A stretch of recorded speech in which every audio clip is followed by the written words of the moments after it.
Kia ora koutou. Welcome to the Mana News, and this is the broadcast version of the Mana News. My name's Joe Trinder, and we have... Ofalava, James Papali. Today what we're going to be talking about is recently in a Herald article that mysteriously disappeared from the New Zealand Herald about 2 hours after it was published, is Byron Callagher has started a bar over in France called the Haka Corner. Haka Corner. That sounds cool.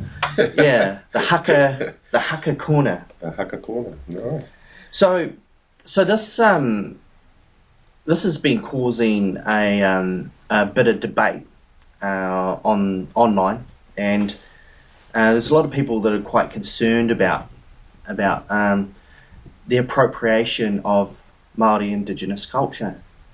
So how did it come about, Haka Corner, in the first place? Well, Take us back on where it come from. Who's behind it?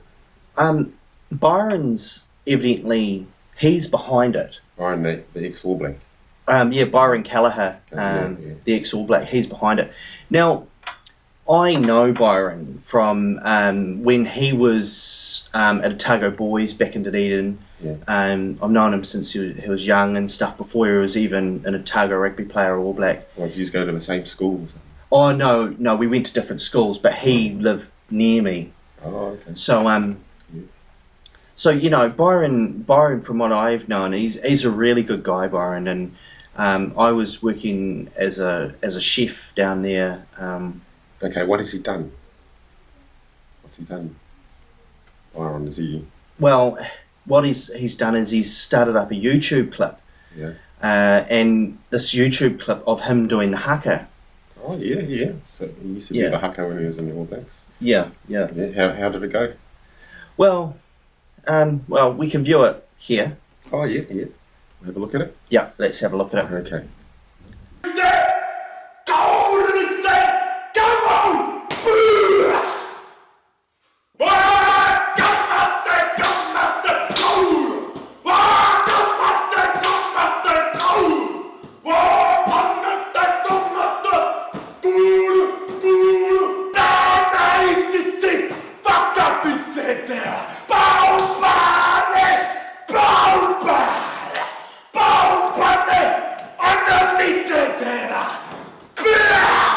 So, what did you think of that?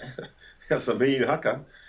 I think some of the words might have been incorrect, but I mean, he had all the visuals and everything. That was probably a good 8, 9 out of 10.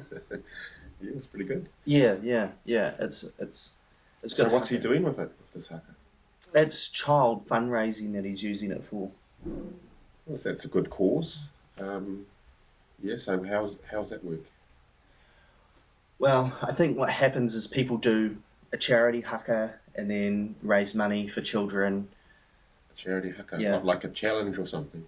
A haka challenge. Haka challenge. Yeah. Oh, okay. But I don't think so. That's the actual issue. I think it's more around the haka bar in France, and then people going there getting intoxicated and then doing a haka. Right, and then other people are. It reminds me.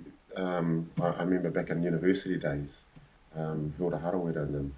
They protested about the engineering students for ages would come and do the haka, and then Hilda and them, you know, they pretty much attacked them and shut it down because it was a real mockery of the haka and that, and they've never done it since. So it was and like the engineering students say, oh, we're just friendly people, you know, it's just part of what we've done for generations doing this haka. But Hilda was right, it was actually a mockery of the haka and belittling. And the reason that they would do that all the time was nobody would challenge it. And this could be something similar to that. If the intentions sound okay about doing a haka and raising money for kids and that. But if you can imagine other people doing it, some of the words were incorrect, and I'm sure Tangata Whenua would have something to say about that. What do you reckon? Yeah. Well, it's interesting you say that, James, because there has been. I asked the question I've known Byron since he was a kid at school, and he was the most respectful Otago rugby player. And Irish bars are all over the world. Why not Haka bars? And that we should debate this issue. So Vanessa Kurirangi, she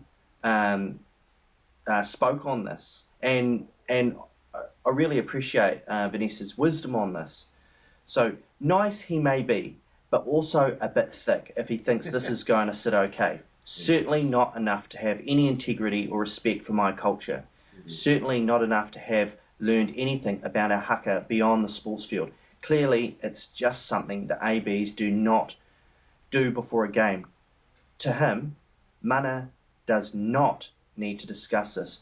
If we do, it should be a discussion about how best to swiftly shut down cultural misappropriation, both nationally and internationally, and it shouldn't be a discussion of how to educate people on an international scale of how important our culture is and encourage respect for all Indigenous peoples.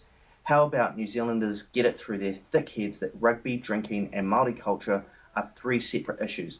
They don't go hand in hand, nor is it a fair representation of Aotearoa.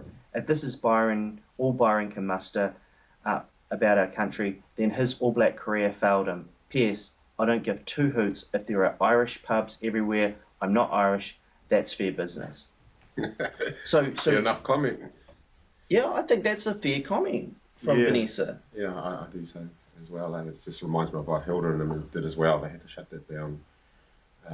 Engineering students saying this is what they've done for years. Well, it's not right. Eh? Yeah, absolutely. Yeah. Sure. Yeah. So yeah, I think Vanessa's brought up some good points, and well, moving along. Yep.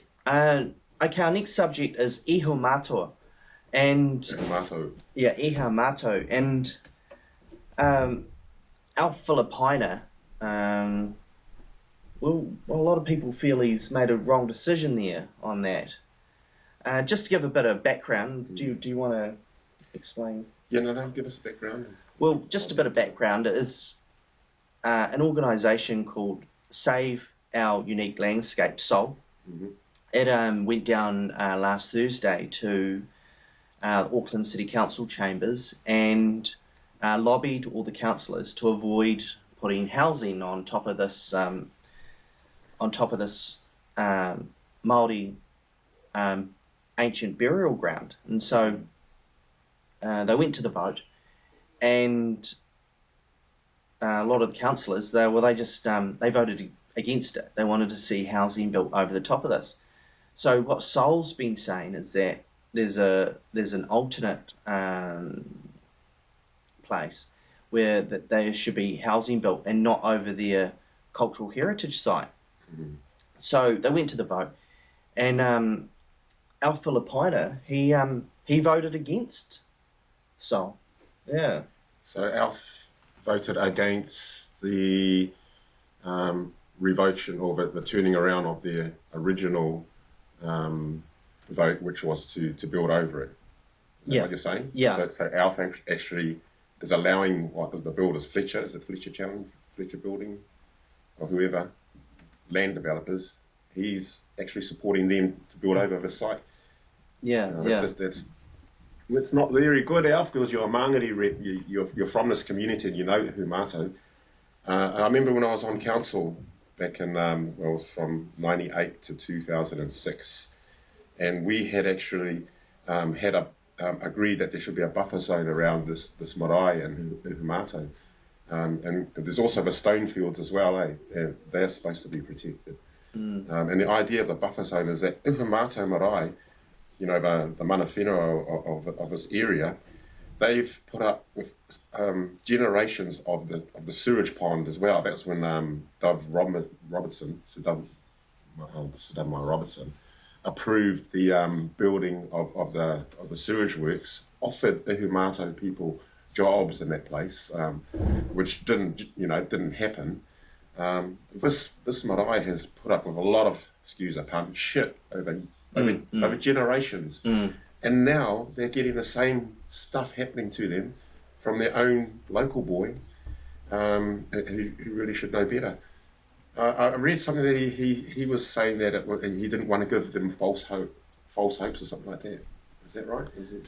Yeah. He basically got up and made a speech to the whole of the Soul community, or Yeah. Māngari community, that turned up to the council chambers and just told them that he didn't want to give them false hope, and a lot of them were really disappointed in Alf's statement.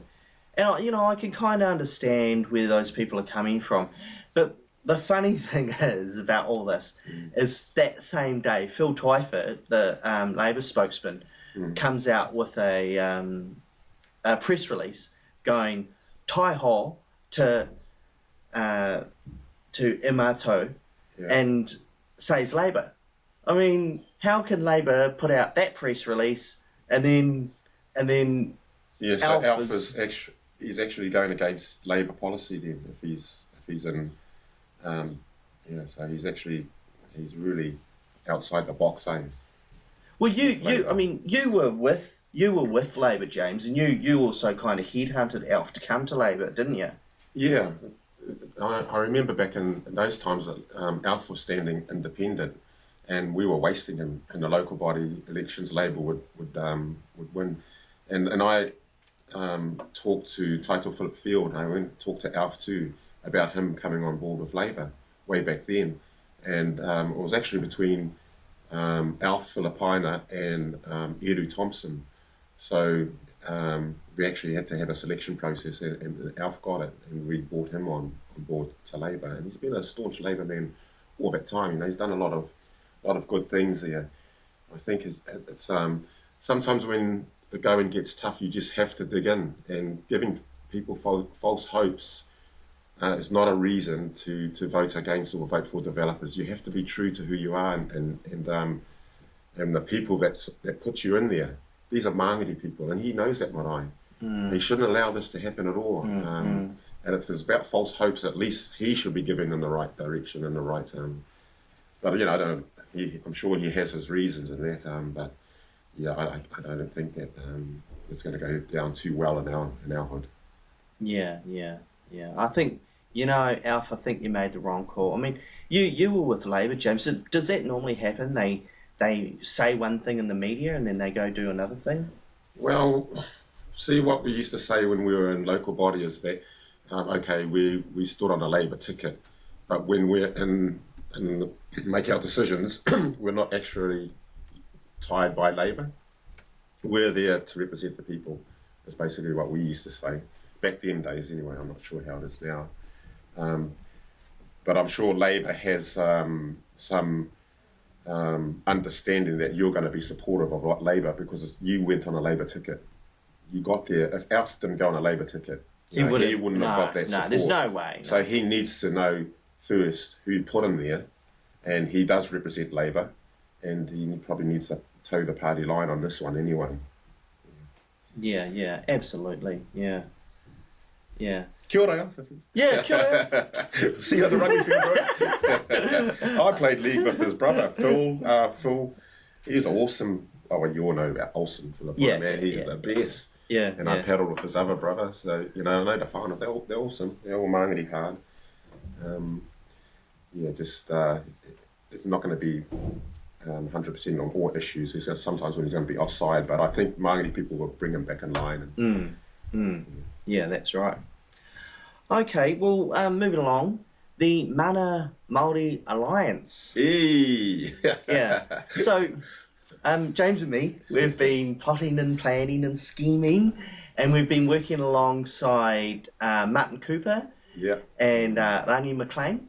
And those two are good guys. They've got a lot of mana, both of them. And so... And Veronica Hinare, she's Yeah. supportive as well.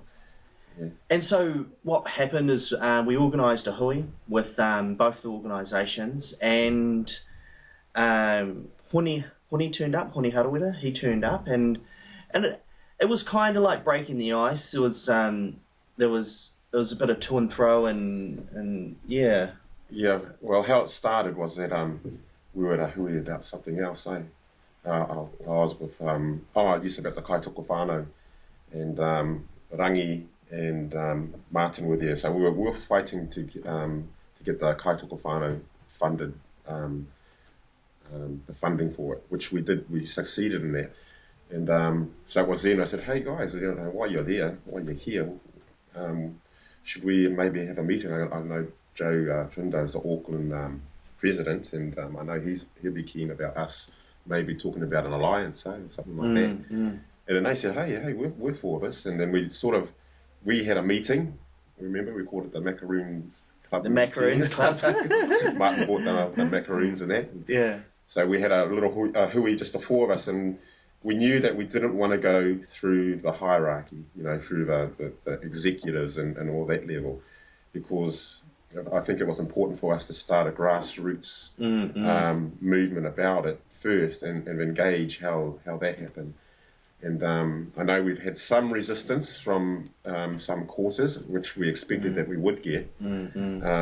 But really, I think grassroots level people have been really supportive of this. I mean, they want to see mana and the Maori Party actually coming together.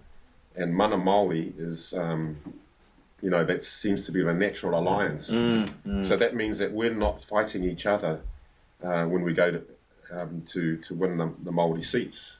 So we're not knocking each other off, and Labour comes through the middle. Yeah, absolutely. What do you think about it?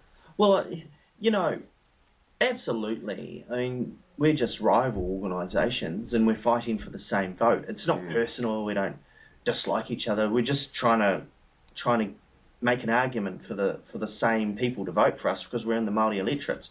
So if we combine our resources, we're going to get better results, and eventually both organisations are going to win.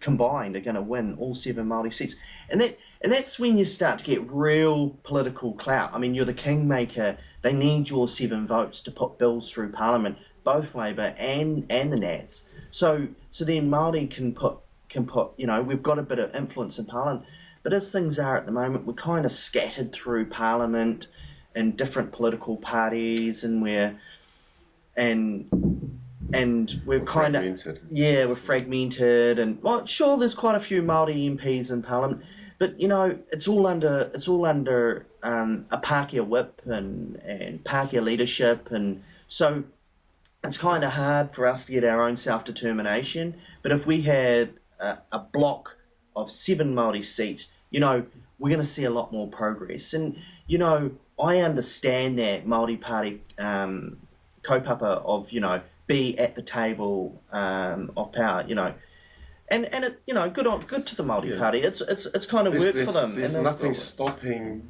both parties in Parliament, and I know this is a challenge, of standing where they want to. Like, if we have the mana Māori, for example, and we win the 7 seats, those seats are going to be divvied up. We're going to decide before the elections, okay, Horny's going to take this seat, Flavel's going to take this seat, so we're going to divvy it up. There's nothing stopping the Māori side going in government if they wanted to, and the mana side going in opposition if National gets in. Yeah. Right? So, but if there's enough block to put in a coalition with Labour and that, then that's a whole totally different negotiation. And Māori Party have always said they will go with government. And so I understand there's Flavel and them, they've got a lot of, they've done a lot. I mean, Hornina might say that's only crumbs, but in actual fact, there's quite a lot of good that they have done while they're in government. So I can see, where they're coming from. But definitely, if we're fighting each other, we're not going to get any unity. Labour's going to go through the middle. We're not going to have an Indigenous bloc that we all should be looking at. And I think that's why we should be starting to come together. Yeah. So our next, we had a good meeting. We had some fiery stuff going. Horny was there. Yeah. What's a brief about what happened at that meeting? Just going back to what you're discussing was, a lot of the Māori electorates, they're huge. Like, take Te Tai Tonga. That's the size of England and Wales combined. I mean, these are electorates that are the size of 2 nations. And they're all farmland. Yeah. So it kind of, I can see where you're coming from, is like, how does Te Tai Tokerau want to be in a national government, aligned to a national government, when in the last by-election, obviously, whole of Northland doesn't want the national government. That's right. And so they voted Winston in there. So maybe Te Tai Tonga is okay with the Labour government. It's kind of it kind of could work out where you have some in opposition, some electorates in opposition, some maybe in government. In government. I mean, if it's a national government, if there's enough to form a coalition, Maori Party, as I understand it, wouldn't have a problem shifting across because their kaupapa is at that in government, they're at the table. So there would be no problem for them to shift across to a coalition if that was how the numbers would crunch out. But anyway, I think the whole theory about it is that we start uniting, that there's a unity. We can work out the nuts and the bolts, when you... Like that's the idea of we're not here forming to do a coalition. That today. All we are is to start this movement, and I think we've got that meeting was good. We heard a bit of grief from some of the Maori Party representatives, but there was also goodwill, and Hone sort of he wrapped it all up. He was the last speaker, and what he was saying is that he's even given letters to the Maori Party saying that he is willing to form, to work together with them. And there were some issues about leadership. Okay, who's going to be the leader? Horny's happy for Flavel to be the leader. There's no issue there. There's talk about this conflict between the two of them and personalities and things like that. But Horny, that's not an issue. The issue is really is for the people. If the people believe that we should be together, then that's how we'll move forward on it. Yeah, absolutely. So we're organising a Wakaama festival at Mangere Bridge on the what was the date? On the 19th. 19th of September. 19th of September at Saturday. 12 o'clock. Yeah, it's a Saturday, 19th of September. We're going to have the mana reps there going on wakas, and also with the Maori Party families of Tamaki Makaurau. But everybody's invited, so it's just a day. We're going to have a barbecue, get our kids into paddling and stuff, and just have an awesome day. And this is all, of course, not approved by executive because we're not going there. We're just starting grassroots unity between the both of us. And I think we've got to keep having activities like this before we get to actually getting around the table and stuff. Yeah, definitely. What do you reckon? Well, it's going to be able to prove if we can all row in the same waka, in the same direction. Yeah, maybe we'll have Horny's team against Flavel's team and see how we go. And Marama and Annette Sykes, and we'll mix them up. And yeah. And I'm looking forward to that day. That's the 19th of September, Saturday, 12 o'clock down at Mangere Bridge, Mana Māori. Yeah. So, I mean, that's nothing to do with leaderships of the two organisations. No. It's the little guys at the fun bottom, just seeing if we've got things in common, and there's nothing wrong with that. Kia ora, bro. Yeah, kia ora. Well, that wraps it up for this session of the Mana News. What's the date today? Don't we do the date? Today's date? Oh, This is our first broadcast, so Yeah. I want to remember it. so this is our first broadcast, and so It's Sunday is it the first yet? the 30th of August. 30th. Sunday the 30th of August, and thank you for joining us today on Mana News. My name's Joe Trinder, and Talofa lava, tō whā sui fua, James Papari. kia ora.